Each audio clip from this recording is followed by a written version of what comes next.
അത് പോളിംഗ് ശതമാനം കുറെ കൂടി ഒരു 3-4% വ്യത്യാസം ഇപ്പോൾ പറയുന്ന ശതമാനക്കണക്കിൽ നിന്ന് കൂടുമെന്നാണ് ഞാൻ പ്രതീക്ഷിക്കുന്നത്. കാരണം പല സ്ഥലങ്ങളിലും നീണ്ട ക്യൂ ഉണ്ട്. ഇവിടെ നേരത്തെ സൂചിപ്പിച്ച പോലെ അതിലേക്ക് ഞാൻ കടക്കുന്നില്ല. പക്ഷേ കുറെ കൂടി ഒരു ബെറ്റർ നമ്പറിലേക്ക് വരും. പക്ഷേ കഴിഞ്ഞ തവണത്തേക്ക് എത്തുന്ന ഇതില്ല. കഴിഞ്ഞ തവണത്തേക്ക് എത്താത്ത ഒന്നിൽ ഏറ്റവും പ്രധാനമായിട്ടുള്ളത് ഇടതുപക്ഷ ജനാധിപത്യ മുന്നണിയുടെ വോട്ടർമാരിൽ ഒരു നിസ്സംഗത ഈ തെരഞ്ഞെടുപ്പിൽ ഉണ്ടായിരുന്നു എന്നുള്ളതാണ്. കാരണം ഈ കേരളത്തിൻ്റെ ഒരു പൊതു മനസ്സ് സംഘപരിവാർ വിരുദ്ധ മനസ്സാണ്.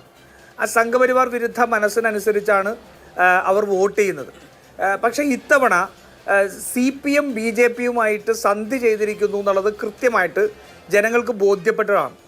അത് ആ ബോധ്യം അവരുടെ മനസ്സിലുണ്ടായിരുന്ന സംശയങ്ങളെല്ലാം ആണിയടിച്ച് ഊട്ടി ഉറപ്പിക്കുന്നതായിരുന്നു കഴിഞ്ഞ 2 ദിവസം ഉണ്ടായ ചർച്ചകൾ.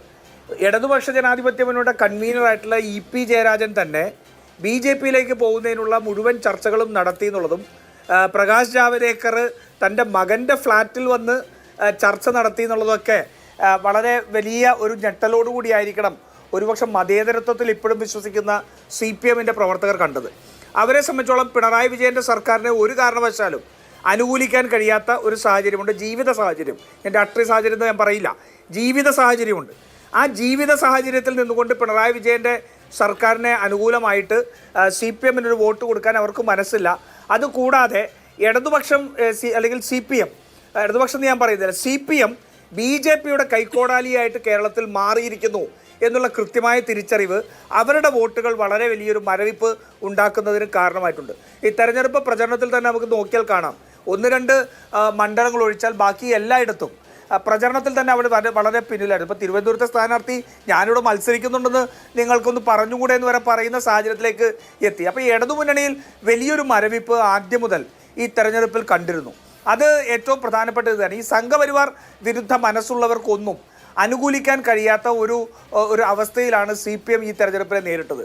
അത് വളരെ കൃത്യമായിട്ട് അവർക്ക് ആ മനസ്സുള്ളവർക്ക് CPMനെ വിശ്വസിക്കാൻ കഴിയില്ല എന്നുള്ളത് കഴിഞ്ഞ തെരഞ്ഞെടുപ്പിൽ തന്നെ അവർ വ്യക്തമാക്കിയതാണ്. കാരണം 20-ൽ 19 സീറ്റ് UDF ജയിച്ചപ്പോൾ സംഘപരിവാറിനെതിരെയുള്ള പോരാട്ടത്തിൽ CPMനെ വിശ്വസിക്കാൻ കഴിയില്ല എന്നുള്ളത് അവർ ബോധ്യപ്പെട്ടതാണ്. പക്ഷേ ഈ തെരഞ്ഞെടുപ്പിൽ അത് കുറെ കൂടി മറനീക്കി പുറത്തു വന്നിരിക്കുകയാണ്.